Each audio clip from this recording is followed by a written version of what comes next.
అంటే నేను చాలా సంవత్సరాల తర్వాత ఇల్లు కట్టుకున్నాను హైదరాబాద్లో. అదిగో సుబ్బరాజు గారు మా కాంట్రాక్టర్. మీరున్నారని చూడలేదు ఇక్కడ. సో నా ఇల్లు కూడా మన భీమవరం వాళ్ళని కట్టించారు నాకు.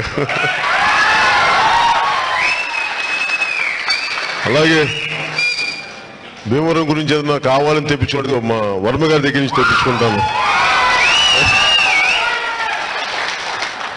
అలాగే నాకు ఎవరన్నా ఒక బలమైన సన్నిహితుడు మిత్రుడు అని ఉన్నాడంటే నా కనకరాజు సూరి గారు. అంటే భీమవరంకి వస్తే ఎవరింటికి వెళ్ళా, ఫస్ట్ ఆయన ఇంటికి వెళ్ళా. ఎలా ఉన్నాడు మనిషి కనిపించట్లేదని చెప్పి కూర్చోబెట్టి లోపల ఉన్న వ్యక్తిని తీసుకొచ్చి ఈ రోజున పార్టీ చేస్తున్నందుకు కనకరాజు సూరి గారికి ప్రత్యేకించి నా కృతజ్ఞతలు తెలియజేసుకుంటున్నాను. అలాగే ఏదో నాదైనా ఎక్కువ బిజినెస్ చేసుకుంటానని చెప్తే ఎరంకి సూర్యారావు గారిని బలవంతంగా మీరు వచ్చేయండి వచ్చేసారు పాపం నా మీద నమ్మకంతో. అసలు రాజకీయాలకు సంబంధం లేదు. నేనేం కోరుకుంటున్నానంటే మనందరం విభిన్న సామాజిక వర్గాలకు చెందిన వాళ్ళం.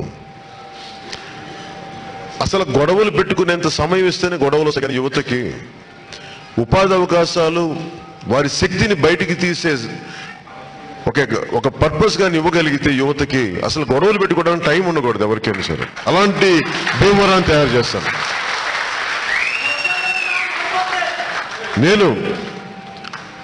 నేనేం నమ్ముతానంటే ప్రేమతోటి సహనంతో దేన్నైనా జయించడానికి నేను భీమవరాన్ని వచ్చాను. మనం